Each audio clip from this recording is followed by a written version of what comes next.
7:36 in the morning. I'm apologizing for being the last one here. I forgot that we had to do a more circuitous route to get to City Hall. So call to order, not quite yet, the meeting of the Edina Housing and Redevelopment Authority. I think as Director Benarott probably indicated to folks in the chambers and online that we're doing these meetings in a hybrid fashion. There's an opportunity to participate whether you're here in chambers or watching the meeting. If you're watching the meeting through one form or another, you can call in during community comment, and that number is on the screen. All that information you need to be able to get to the HRA to discuss a matter of concern to you is there. And having provided that information, I'll call the meeting to order and ask Sharon Allison, who's with us this morning, our city clerk, to call the roll. Commissioner Agnew? Here. Commissioner Jackson? Here. Commissioner Pierce? Here. Commissioner Risser? Here. Chair Hovland? Here. Next is the Pledge of Allegiance. I pledge allegiance to the flag of the United States of America and to the republic for which it stands, one nation, under God, indivisible, with liberty and justice for all.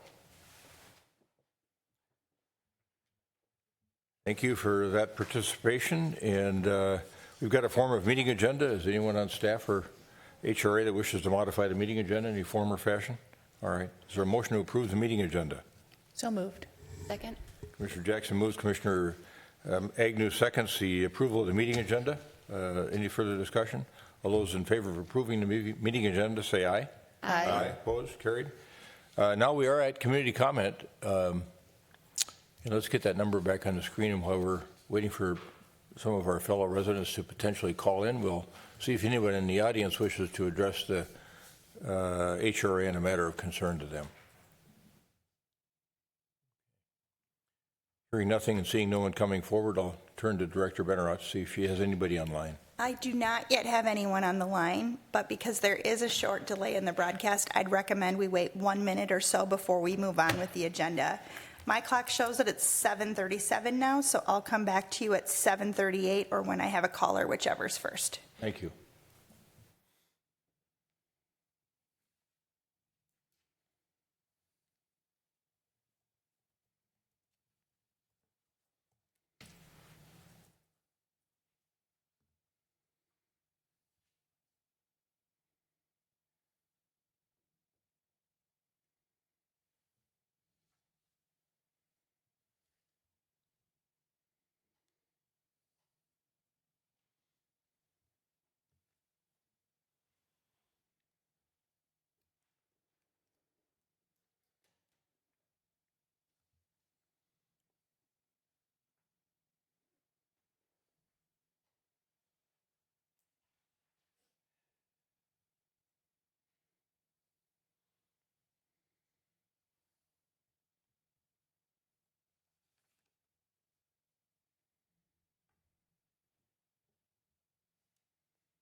It's been a minute and I still don't have any callers, so I think it's safe for you to move forward with the agenda. All right.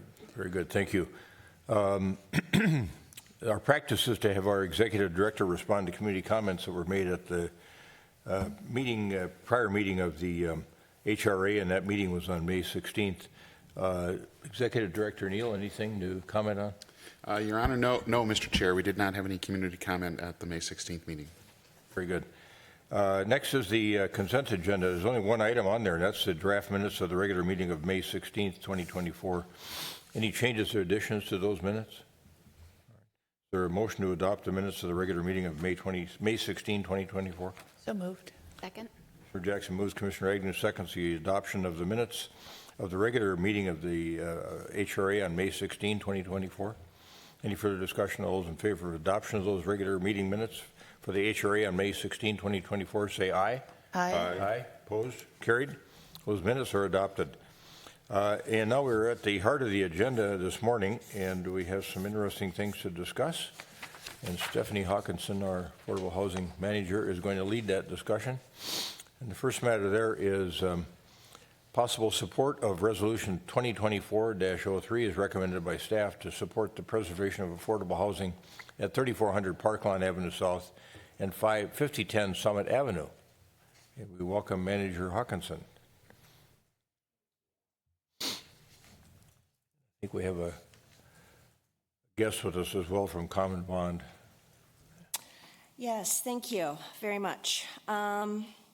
So, as you said, today's request is adoption of Resolution 2024-03. What this is seeking is a deferred loan of $850,000.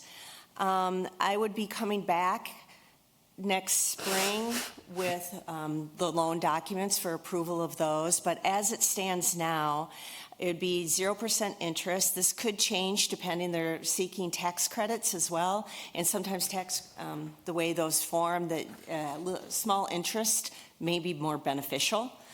And it would be coterminous with a loan from Minnesota Housing, and that would be between 30 and 40 years. And then this would, I'm also seeking authorization to work with a city attorney to draft the loan documents once all the other financing comes into play. And these photos are from Common Bond, just for the population. Now, local context. Before getting into the heart of this matter, the setting in which this is taking place.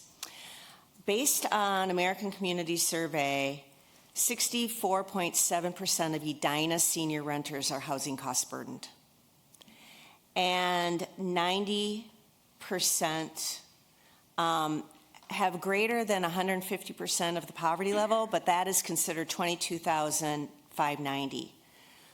6% of Edina seniors have incomes of less than $15,060. So there's two Section 8 project-based Section 8 apartments in Edina that serves this population with 129 units. So Common Bond is a nonprofit corporation that was established in 1991. They serve over 7,000 rental apartments and townhomes across 60 cities, and they acquired these two properties, South Haven and Summit Point, in 2005. It is their mission to provide stable and safe housing for low-income residents in their communities. So South Haven is at 4300 Park Lawn Avenue. It's a 100-unit apartment. The average income of all the residents is $17,000. The average tenancy is a little over 7 years. The average age is almost 70 years old. And they have a 20-year HAP contract. Now, a HAP contract is a project-based Section 8 by HUD. And there, the residents only pay 30% of their income, and then the HAP contract covers the rest. So these residents are not housing cost burdened. Then it's designed so they're not to be, because they only pay, it's established that 30% of their income goes towards rent. The difference is made up by HUD. Summit Point, which is stone's throw away from here, is 29 apartment units. Average income is, again, about $17,000. Again, 7 years of the average tenancy. Average age is over 70 years old. And they too, so these are the only two HAP contract buildings in the city that serves this population. So what happens, HAP, these are 20-year contracts with Common Bond. They would want to renew them. At the end of the 20 years, they'd want to renew them. HUD comes and does physical surveys of the buildings before renewing them to determine whether or not there is rehabilitation that is needed. When they bought the buildings in 2005, they were able to do moderate, some small rehab, but because the incomes and the rents are so low, there isn't the bandwidth to address major rehabilitation. So 20 years later, the buildings are in need of some mechanical systems. They need windows. They're a little tired. Went around with a community police officer, and they're really tidy and neat and clean and all that, but they're just older. So they are seeking $850,000 from the city, which is about 2.2% of the overall budget. Now, the budget is high when you think about it, but it's still a lot less than to replace these buildings. And $10 million of this is the refinancing of the first mortgage. The first mortgage was for 30 years. It was a 20-year mortgage, actually, with a 30-year amortization. So 20 years is up. They have 10 years left on their original mortgage. So the refinancing and including the rehabilitation in. So that is one of the reasons why the budget is high. I recommend that we use some of our remaining Southdale 2 TIF pooled funds, and that would leave just shy of $2 million left in that source of funding.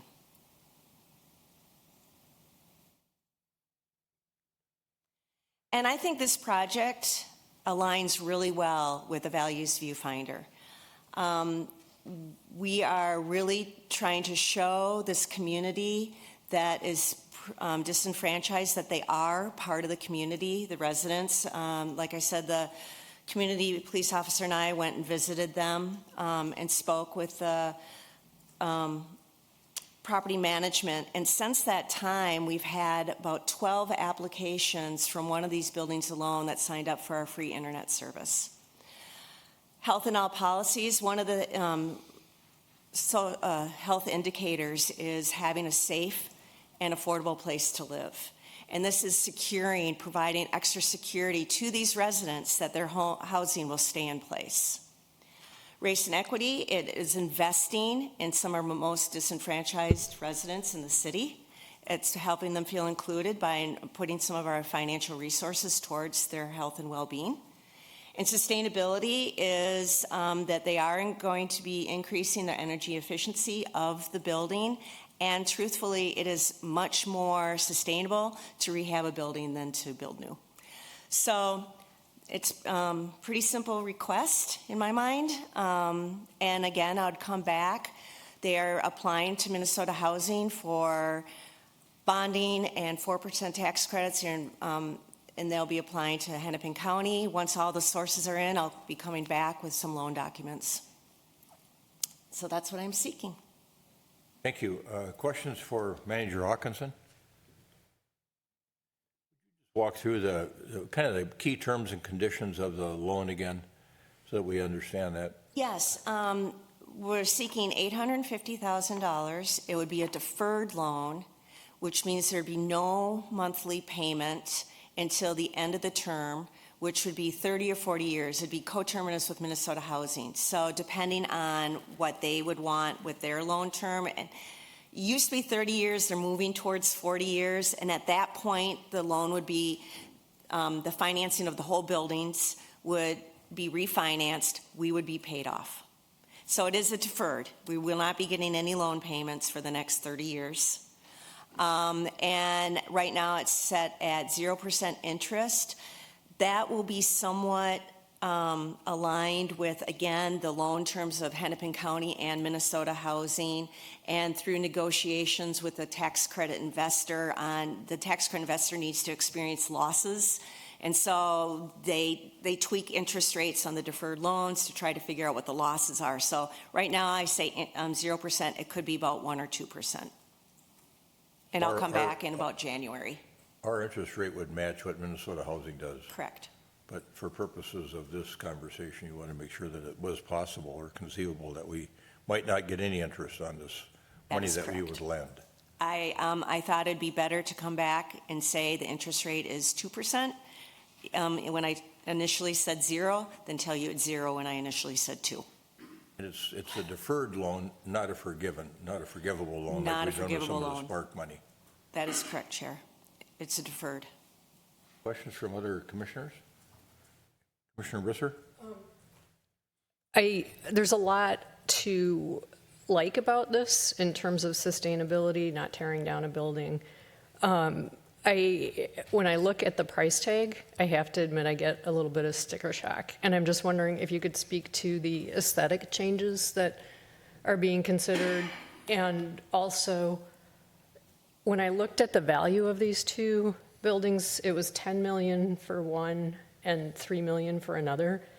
And we're looking at significant investment. Is this going to have an impact on property taxes? And would HUD pick up the change, or how would that work?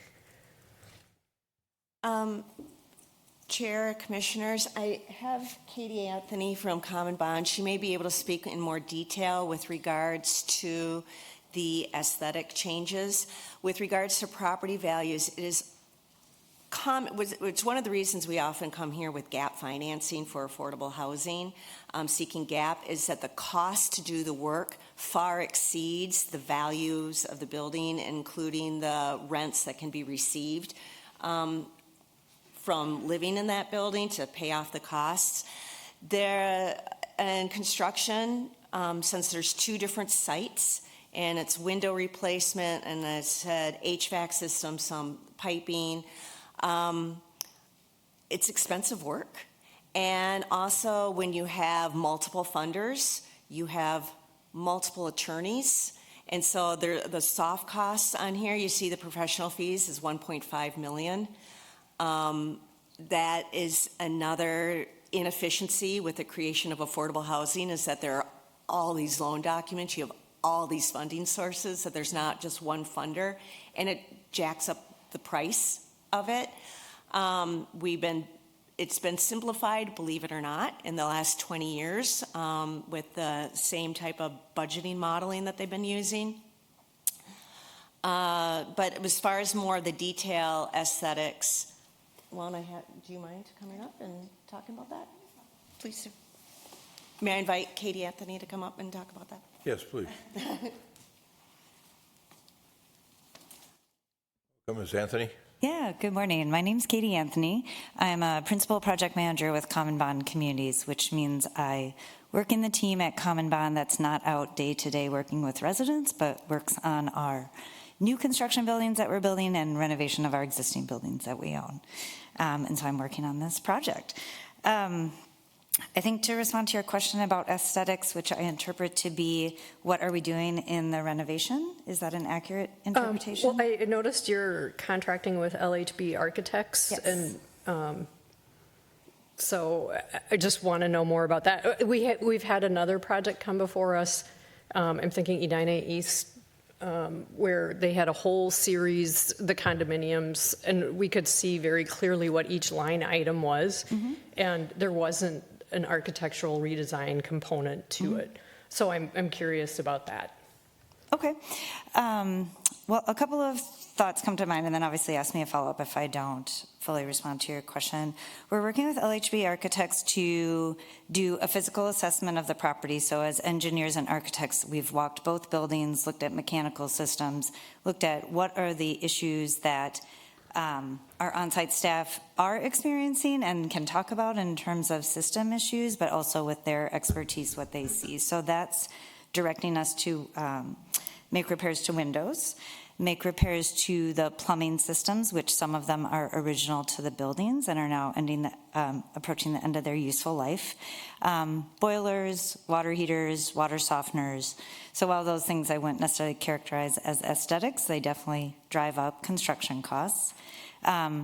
Within the apartment units, we have some original kitchen cabinets, flooring, not necessarily carpet. Carpet gets turned over when residents leave, but we're anticipating a full refresh of apartments to upgrade materials that are being used in apartments and to provide residents, upgraded living environments.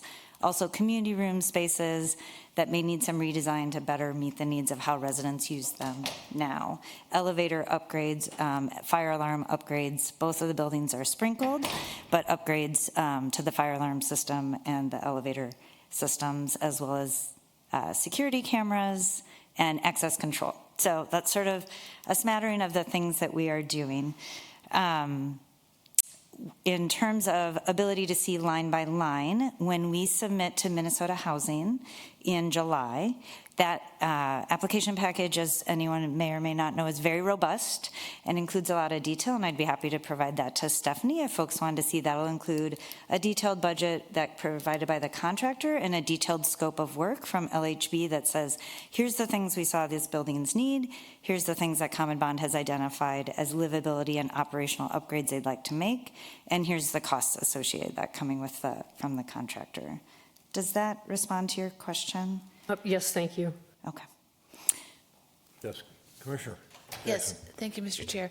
So sort of to follow on with that, when thinking, Commissioner Risser talked about the tax impact, but with these upgrades, what will happen to the energy bills for the people who live there?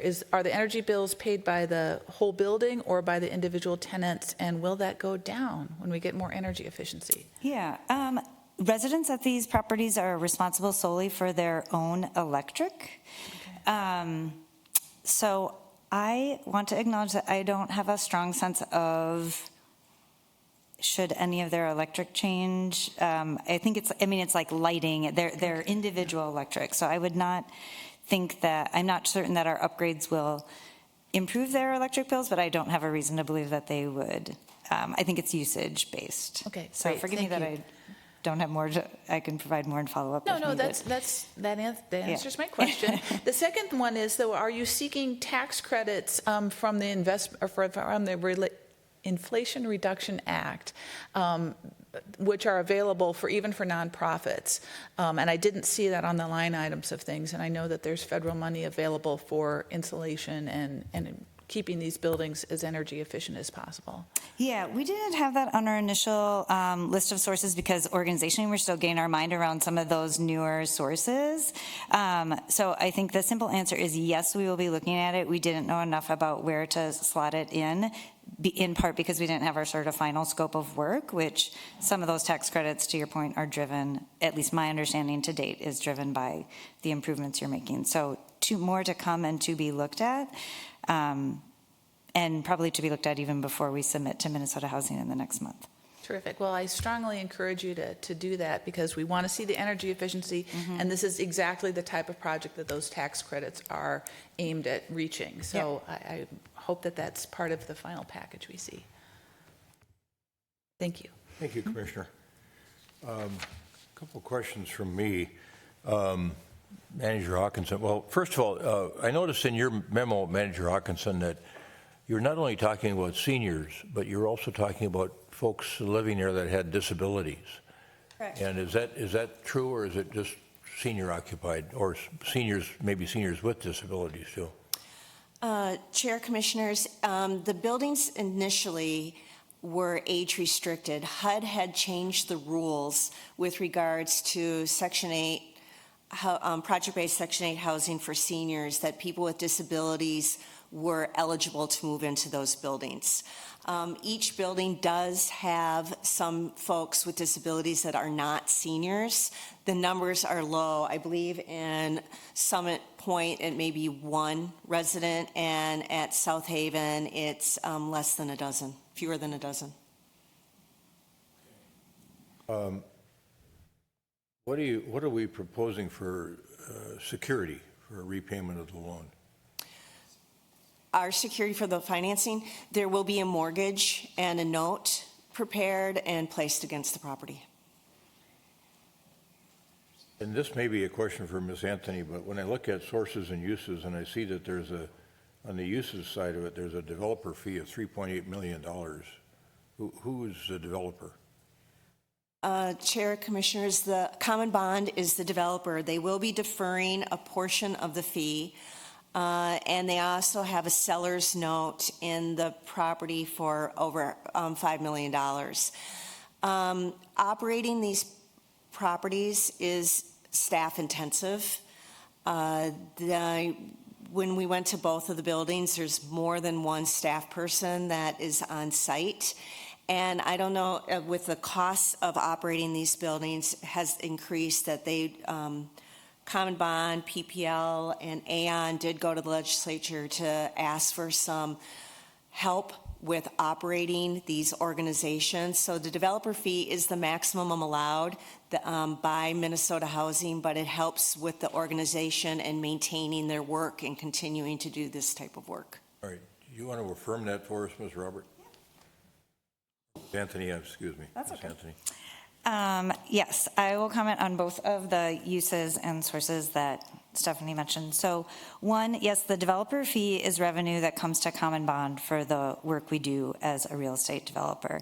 The industry, and particularly the public agencies, Minnesota Housing, Hennepin County, others, yourselves, set norms of sort of how we calculate that. So there's some sort of norms dictated by Minnesota Housing about how a developer fee is sized based on the scale of the project.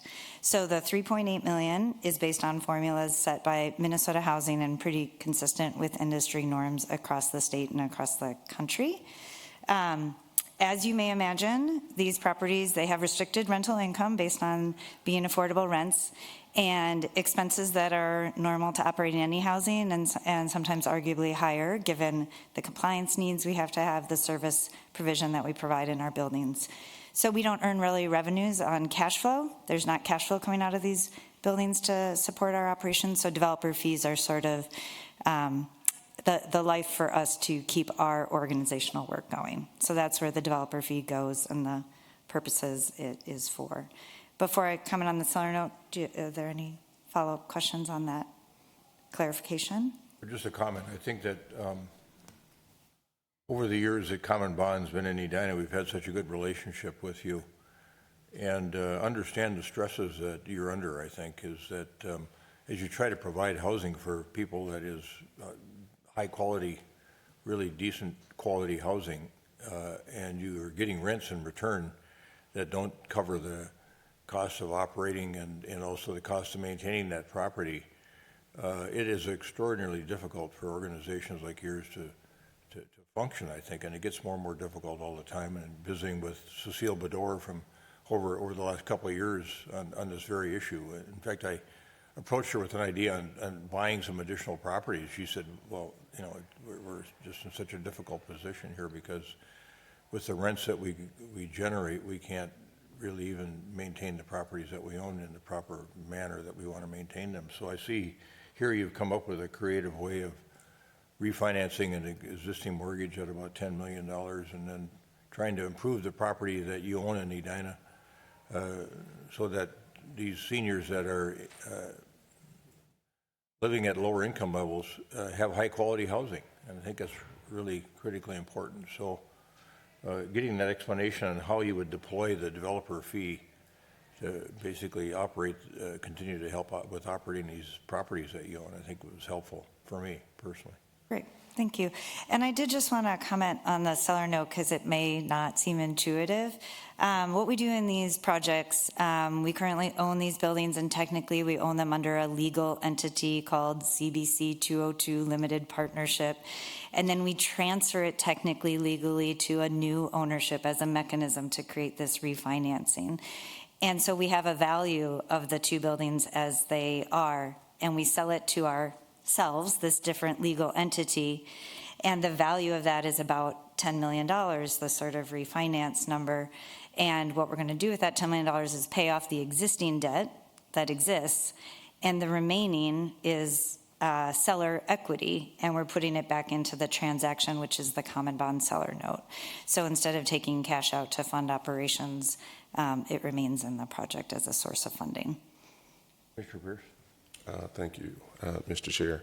I don't really have additional questions, but just the comment. I do think that this is a good use of TIF funds. I echo Member Jackson's comments, and I would say the same thing, whether this was affordable housing or a commercial project.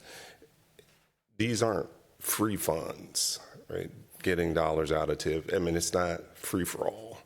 And so it still is good for us to have a practice to make sure that we are leveraging and using as many other sources as we can. And I know that you are doing that. And I would just encourage perhaps not only the energy related fund, but are there other funds that we could go after to reduce the amount that we're taking out of, that we're leveraging TIF? So thank you. Other comments or questions? Okay. Commissioner Risser. Just one. I know the Met Council only counts new buildings that are created when they're looking at the metrics for what we've done for affordable housing.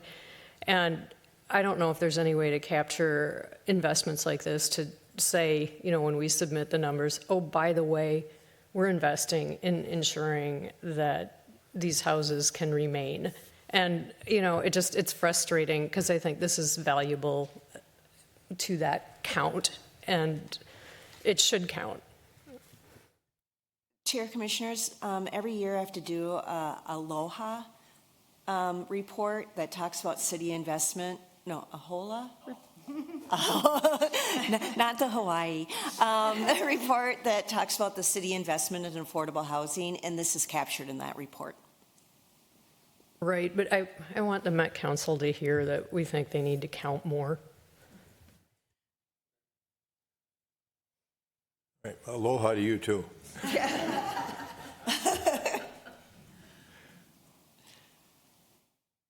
All right, thank you for that. Stand by. Colleagues, the request from our Affordable Housing Development Manager, Stephanie Hawkinson, is that we adopt Resolution 2024-03, which would allow for this loan to the Common Bond Organization. Is there a motion to that effect? So moved. Second. Commissioner Jackson moves. Commissioner Pierce seconds the adoption of Resolution 2024-03, which will then put in motion us getting the paperwork with respect to this particular loan for a next round of approval. Any further discussion? All those in favor of adoption of Resolution 2024-03 say aye. Aye. Opposed? 2024-03 is adopted. Thank you for being here with us this morning. May I say thank you? I just want to Yes. say thank you on behalf of Common Bond and the residents that we've been meeting with. We've had a couple of resident meetings to get input on the renovations. And thank you to Stephanie for her work and for your leadership and thoughtful questions. I'm going to follow up on a couple of items, and I'll send that via Stephanie. Right. And just a quick question for you. With that, with Minnesota Housing Finance and with LIHTC, is everything going along as you expected it to go? Yeah, it's moving along well. The Minnesota housing application is due July 11th. It's a pretty robust application, and so we're working through all those pieces. But it's moving along well, and we feel good about it. It's very competitive. We can do test scores, but we feel very good about it. It's all scoring based. We feel good about our score, and the dollars you've put in addition to it helps our score. And it also helps Minnesota Housing know that there's other funders that are ready to move this project forward. So, thank you. Well, we've had some real-world experience with their once-a-year submission date. Yes, so. I'm sure you have. Thank you. Thank you.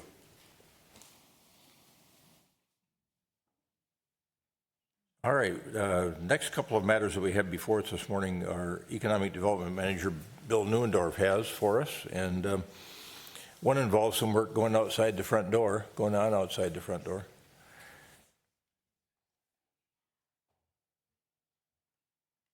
I guess both of them do, frankly.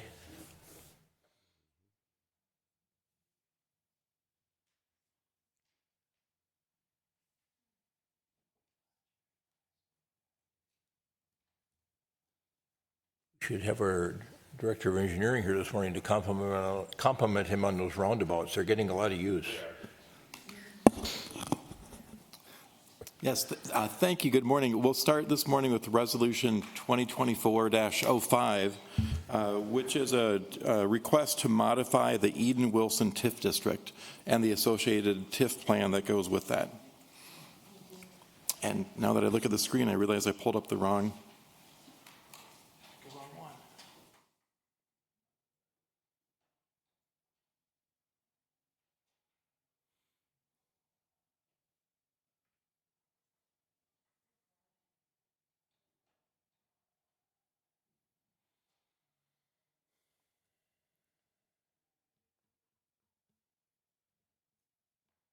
All right, there we go.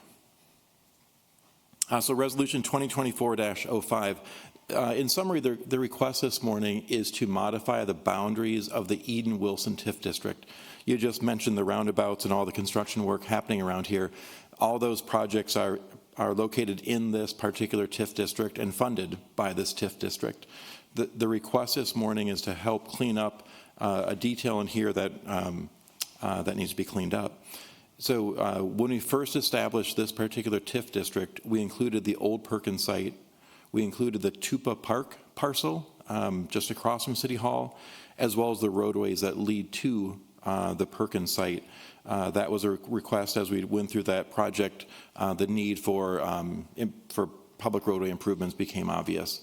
The limited sidewalks, lack of bike routes, limited roadway capabilities, some safety concerns urged us to include all those roadways.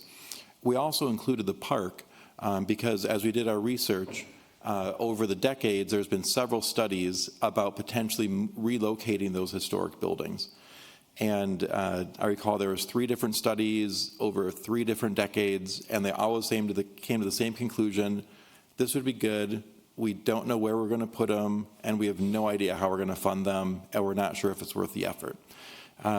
So when we created the TIF district, the thinking was, well, if there ever is a place to relocate them, by using tax increment, we could maybe solve that funding problem.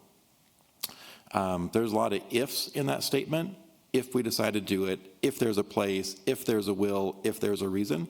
But we included it just to give the city additional flexibility. As we were certifying the district through the county, we came to learn that the manner in which City Hall and the park were originally registered on a land survey was problematic. It wasn't in alignment with the county's expectations for how you define a TIF boundary. So if you recall, as a city council a month and a half ago, you approved a resolution to vacate Minnehaha Road, a road that has not existed for generations, but that was one of the details in this ongoing conversation with the county to clean up the legal records. We're at a point where there's still more cleanup to do, and it's going to take months, and it doesn't help anything. It's just paperwork that has to happen, quite frankly. So we're at a point where we really need to get this TIF district certified. So our recommendation is to simply just simplify the whole certification process and just remove that park parcel from the TIF boundaries. So these 2 maps on the screen, on the left it shows those original TIF boundaries in yellow, and then the image on the right shows the new boundaries, which would still include the old Perkins site, the surrounding roadways, but just for the simplification of the certification with the county, we would eliminate the Tupa Park parcels. We're at a point where it's our recommendation that that's the best way to proceed. I've been working extensively with Jay Lindgren at Dorsey & Whitney, Nick Anhut at Ellers Associates. Nick in particular, over the last year or so, has been instrumental in guiding and trying to work through this certification process. This is the most complicated one I've seen here in Edina. And we've all reached the conclusion that, it's time to just eliminate that park parcel from this and focus on what we really intended to do, get the old Perkins site redeveloped, which is now finished, and get these roadway improvements, which about half of them are finished and half of them are under construction.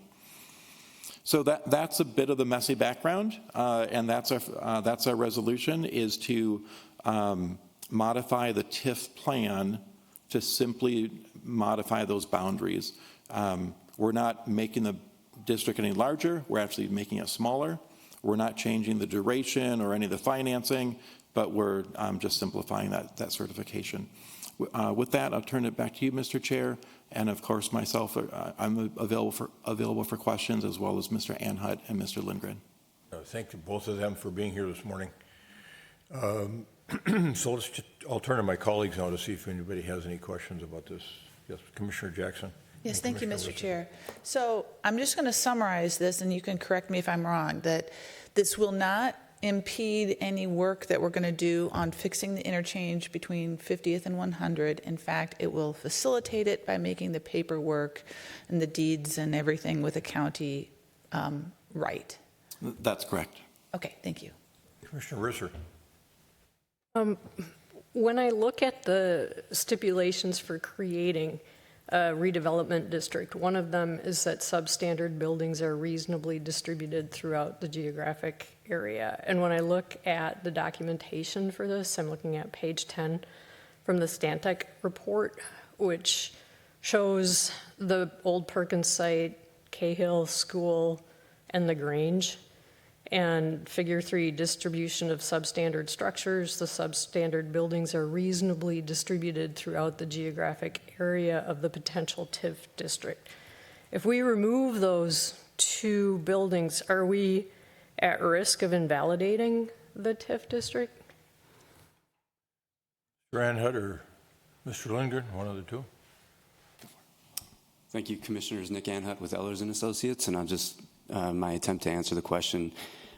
Due to how small overall this site is and the fairly central location of the Perkins building that would still be within the original qualifications, and all the surrounding area that all directly feeds into that in terms of the roadways, we do not think that that would invalidate any of the original findings.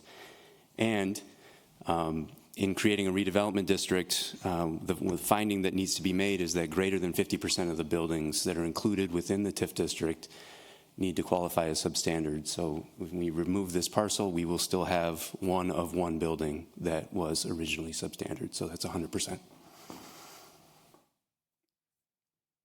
Mr. Lindgren, any other thoughts? Mr. Chair, Commissioners, good morning. I really don't agree with that entirely. I have certainly seen in my experience many districts that have a single building that are of similar size, and I think that meets the distribution requirements. I'm comfortable with what Mr. Anhut said. Thank you. It creates comfort for us too, for both of you being here and offering up your opinions. Other questions for either our experts or our manager, our director? Okay.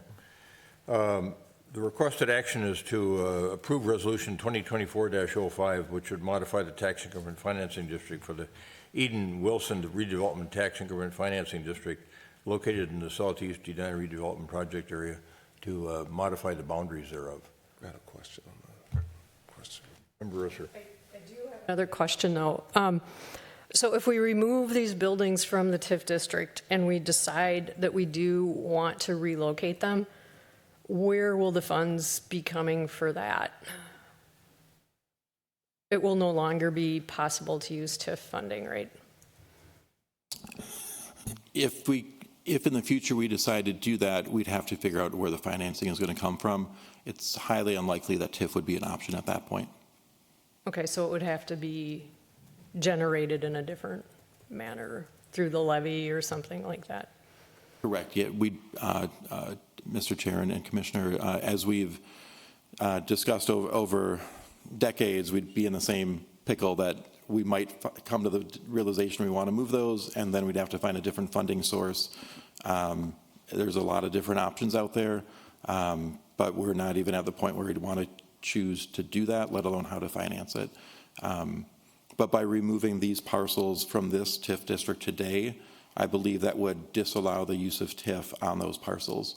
I mean, hypothetically in the future, maybe we can reconsider a new TIF district just to include those parcels. That's a whole nother conversation that could be had. But by removing this parcel today, the Eden-Wilson TIF funds would not be available to move those buildings. Okay, thank you. So when the decision was made to put those buildings into the TIF district, was it possible, probable, that we could potentially use TIF-generated funds to move those buildings, or were we uncertain about that and just put them in there as a for future determination? Does that make sense? It does. So when we included them, initially we did not include the park parcel in the TIF district. The real focus was the old Perkins site. But as we did our due diligence, meeting with the Park and Rec Commission, the Historical Society, the Historical Preservation and Cultural Commission, they reminded us we had these old studies, and as long as we're doing the Perkins, what if we could maybe do something for the park? But all the conversations were what if. And so by originally trying to include it in the TIF, we felt we could use TIF increment from the Eden-Wilson's district to relocate those, but with one very important caveat. Well, two, I guess. First, there's the political community will to move them, but then the second caveat would have been that in order to use TIF, we would have to redevelop the property, which means private redevelopment. So that means that we would relocate the historic buildings, and then we'd have to sell the land for private development. That's another big conversation that we've never had. So this was a long shot, but at the time that we created the TIF district, I felt, based on the input I got from the various boards and commissions, that it might be worth trying to include that flexibility. But at this point, the likelihood of needing that option and using that option is very minimal. Thank you for that. So we've got a motion that's been requested, as I mentioned earlier, to approve Resolution 2024-05, which would modify the boundaries of the tax increment financing plan for the Eden-Wilson Redevelopment Tax Increment Financing District located within the Southeast Edina Redevelopment Project area. Is there a motion to that effect? So moved. Second. Commissioner Jackson moves, Commissioner Agnew seconds the adoption of Resolution 2024-05. Any further discussion? All those in favor of adoption of Resolution 2024-05, which modifies the tax increment financing district plan for the Eden-Wilson Redevelopment Tax Increment Financing District, say aye. Aye. Aye. Opposed? Carried. Abstention? I'm abstaining. I feel like I do not understand this well enough. Okay. We've got 4 ayes and 1 abstention. The motion passes. Motion's approved. And then, Manager Newendorf, go ahead with the final matter of the morning. Yes, the last item this morning is Resolution 2024-04, and this is a resolution whereby the HRA would authorize the use of tax increment funds generated from this Eden-Wilson district to pay for the roadway improvements that are currently underway. This resolution is a follow-up from a recent city council meeting where the council authorized the issuance of bonded debt for a variety of purposes throughout the city. About $5.4 million of that debt obligation that will be incurred in the next month will be focused on paying for these public improvements. So the resolution this morning is simply the agreement of the HRA that when tax increment funds are available from the Eden-Wilson district, will repay the debt that we'll be incurring. As a city council, when the debt is actually incurred in, I think, late July, early August, there's another page where the city council will agree to accept those funds. So it's a little bit of ping pong as far as the process, but this is the resolution that signifies the HRA's consent. Very good. Thank you. Questions for Director Newendorf on that matter? All right. We had a motion to approve Resolution 2024-04 recommended by staff, which would authorize the execution of the tax increment financing pledge agreement for the Eden-Wilson Tax Increment Financing District. Any further discussion? All those in favor of passage of resolution, do we have a motion to that effect? So moved. Or second. Commissioner Pierce moves, Commissioner Jackson seconds the adoption of the Resolution 2024-04, authorizing execution of the tax increment financing pledge agreement for the Eden-Wilson Tax Increment Financing District. Any further discussion? All those in favor of adoption of Resolution 2024-04 say aye. Aye. Aye. Opposed? Abstention? Did I hear? I was an aye. Oh, you were an aye. Okay, thank you. The chorus, I get confused by the individual members of the chorus. All right, the motion's approved. Resolution 2024-04 is adopted. We're going to be able to repay ourselves. That's good. All right. I think that concludes our work for the morning. Any HRA commissioner comments? Any good of the order? Commissioner Jackson? Yes, thank you, Mr. Chair. So I got a very interesting email from a resident who had moved here from another metropolitan area out of state. And she asked, why are we getting only 10% of affordable units when we build a market rate apartment building under our housing policy? And I thought it might be a good time for us to review and so I looked at Minneapolis's inclusionary housing policy just for reference, and it's slightly different. And I thought it might be a good time for us to go back and look at our inclusionary housing policy compared to our neighbors, sort of see how they've evolved over time and how we've evolved over time, and if there are any fresh and new ideas that we might get from our neighbors. So I'd like to just put that request in with staff. Good. Thanks for that. Unrelated to HRA, we've got a ribbon cutting this morning at 10 o'clock of the new police substation at Southdale will be 9:30. 9:30. Okay, we'll be over there shortly. Yeah. And hope to see those of you that can get there, over there. And maybe we'll stop in Kowalski's afterwards and get a cup of coffee. All right, anyone else have anything for the good of the order? All right. Is there a motion to adjourn? So moved. Second. Commissioner Jackson moves, Commissioner Agnew seconds motion to adjourn. Any further discussion? All those in favor of adjournment of this meeting, say aye. Aye. Aye. Opposed? Carried. HRA meeting, this 13th day of June stands adjourned.